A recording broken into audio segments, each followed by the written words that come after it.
한국일보가요, 안종범 전 수석이 청와대 근무 시절 작성한 업무수첩 56건 가운데 박용수 특검팀이 올해 1월 확보한 39건 전체를 단독으로 입수했습니다. 근데 여길 보면은요, 굉장히 충격적입니다. 박근혜 전 대통령이 안종범 전 청와대 정책조정수석으로부터 각계각층에서 요구해온 인사청탁과 같은 민원사항들을 빠짐없이 보고받았다, 이렇게 볼만한 정황이 아주 자세히 드러나 있습니다. 특히 박 전 대통령은요, 최순실이 부탁한 사항에 대해서는 집요할 정도로 안 전 수석에게 반복해서 지시를 내렸고요, 진행 상황을 꼼꼼하게 챙긴 사실도 파악이 됐습니다. 안 전 수석에게 민원을 전달한 당사자들을 보면은요, 정치인과 고위관료, 경제인은 물론이고 언론인들까지 사회 전 분야를 망라했습니다. 이들 가운데 절대 다수는 지인들의 승진, 이동 인사를 부탁을 했던 것으로 보입니다. 송희영 전 조선일보 주필 이름도 나오고요. 그리고 이 안 전 수석의 수첩을 보면은요, 박근혜 정부 핵심 실세들도 대거 등장을 합니다. 숨은 실세로 꼽혔던 죄송합니다. 최외출 영남대 교수의 이름도 많이 보이고요. 그리고 신동철, 지금 구속 기소된, 블랙리스트 사건으로 구속 기소된 신동철 전 청와대 정무비서관, 서청원, 원유철, 홍문종 등 친박 의원들의 이름도 각각 민원 내용과 함께 적혀 있습니다. 안종범 전 수석은요, 해당 민원들 가운데 실제로 성사가 됐을 경우에는 옆에 V자 표시를 했던 것으로 보입니다. 박 전 대통령은 현대차와 납품 계약을 맺은 최 씨 지인의 업체 KD코퍼레이션이라든가 비선진료 의혹의 핵심 인물인 김영재 원장의 중동 진출 사업 등 이른바 최순실 민원은 안 전 수석에게 수시로 반복해서 지시한 것으로 드러났습니다. 이와 관련해서 김기춘 전 대통령 비서실장은 2014년 10월 9일 수석 비서관 회의에서 대통령 민원은 끝까지 관리할 필요가 있다, 담당관을 정해야 한다, 이렇게 강조한 사실도 확인이 됐는데요. 한국일보는 박 전 대통령은 사실상 민원 대통령이었고 박근혜 정부 청와대는 민원 저수지나 마찬가지였다, 이렇게 비판을 했습니다. 그리고 2면하고 3면에도요, 굉장히 기사가 자세하게 실려 있는데요. 오늘 한국일보 한번 읽어보시면 괜찮을 것 같습니다. 경향신문 1면으로 가보겠습니다. 박근혜 최순실 게이트를 수사하는 검찰이 어제 박근혜 전 대통령이 수감되어 있는 서울구치소를 방문을 해서 피의자 조사를 했습니다. 지난달 31일 박 전 대통령이 구속 수감된 지 나흘 만에 첫 조사인데요. 조사팀은 한웅재 서울중앙지검 형사 8부장검사와 보조검사 1명, 여성 수사관 1명으로 구성이 됐습니다. 박 전 대통령 측에서는 유영하 변호사가 조사 때 입회를 냈습니다.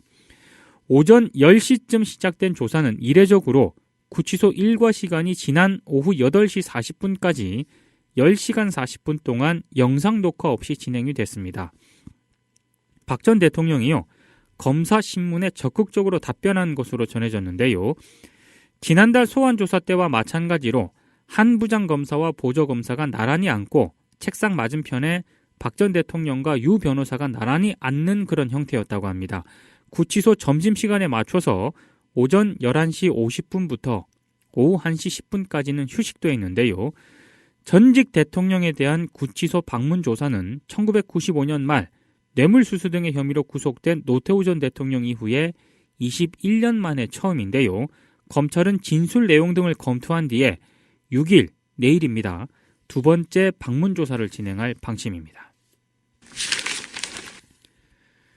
한국일보 1면으로 가보겠습니다. 사이드에 배치된 그런 기사인데요.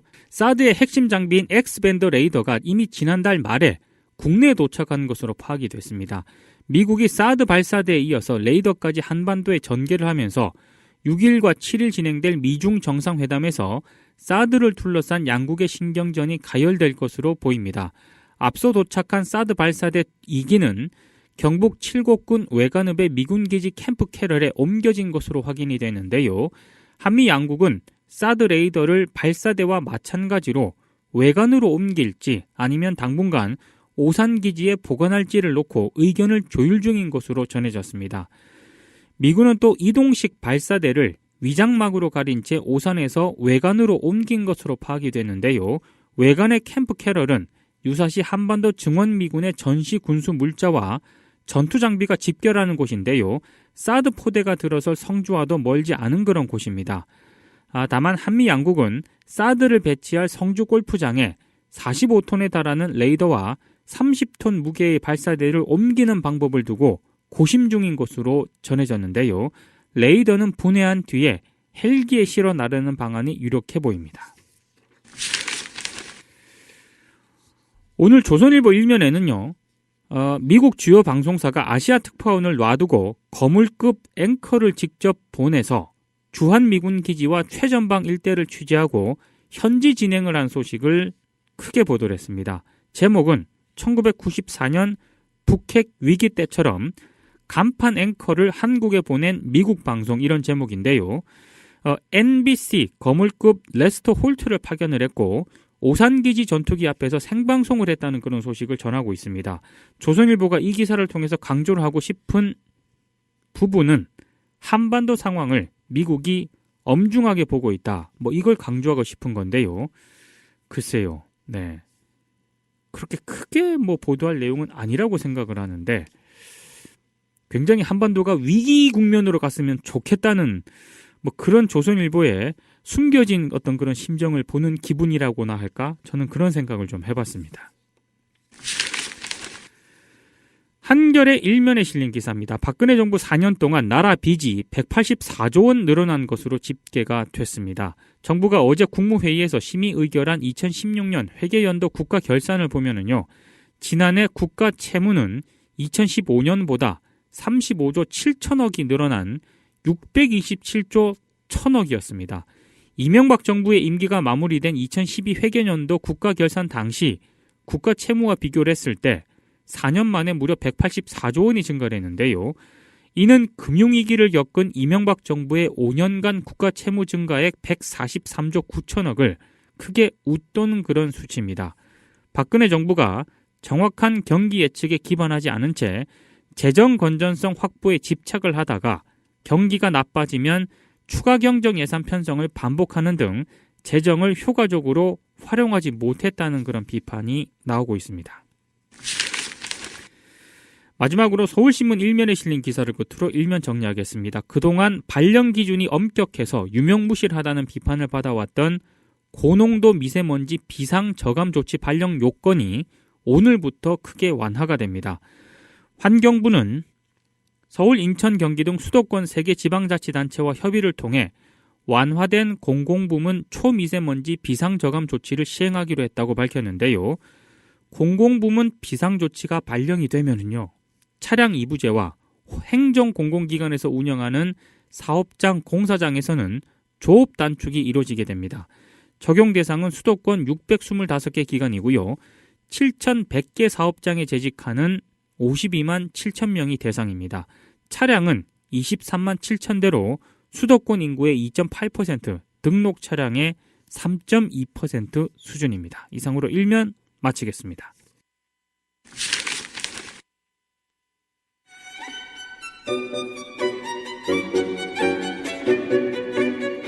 자극적이지 않으면서 괜찮은 방송을 듣는 것만으로도 당신의 삶이 충분히 달라질 수 있습니다. 민동기의 뉴스방.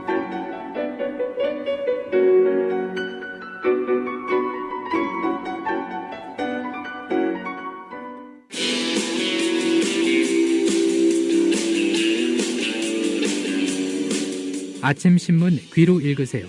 민동기의 조간신문 브리핑.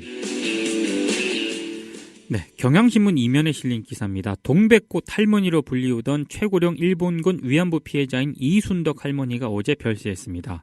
향년 99세인데요. 한국정신대문제대책협의회에 따르면 이순덕 할머니는 어제 오전 7시 40분 노환으로 요양하던 병원에서 세상을 떠났습니다. 1918년생인 이 할머니는 위안부 피해자 생존자 가운데 최고령이었습니다. 이순덕 할머니의 별세로 정부에 등록된 위안부 피해자 238명 가운데 생존자는 38명으로 줄었습니다. 이순덕 할머니는 아시아 태평양 전쟁 희생자 한국 유족회에서 위안부 피해자 신고를 받는다는 소식을 듣고 악몽 같았던 과거를 털어놨습니다. 이후 할머니는 세계 곳곳을 돌면서 일본의 위안부 만행에 대한 증언 활동을 펼치기도 했는데요. 이순덕 할머니는 다른 위안부 피해자 9명과 함께 1992년 일본 정부를 상대로 최초로 배상금을 청구한 이른바 시모노세키 재판의 원고입니다. 법정 투쟁 끝에 1998년 광복 이후 처음으로 30만 엔의 배상금 지급 판결을 끌어내기도 했습니다. 이순덕 할머니는 또 2015년 12월 한일 위안부 문제 합의가 발표가 되자 다른 피해자 11명과 함께 한국 정부를 상대로 피해자들에게 정신 물질적 손해를 끼쳤다면서 1억 원의 손해배상 소송을 제기했습니다. 고령에도 수요 시위, 인권 캠프 등 활발한 활동을 펼쳤는데요. 위안부 활동가들 사이에서도 추운 겨울 동안에도 지지 않는 고고한 동백을 닮았다고 해서 동백꽃 할머니로 불렸습니다. 빈소는 서울 서대문구 연세대 세브란스 병원 장례식장 제14호실이고요. 발의는 내일 오전입니다.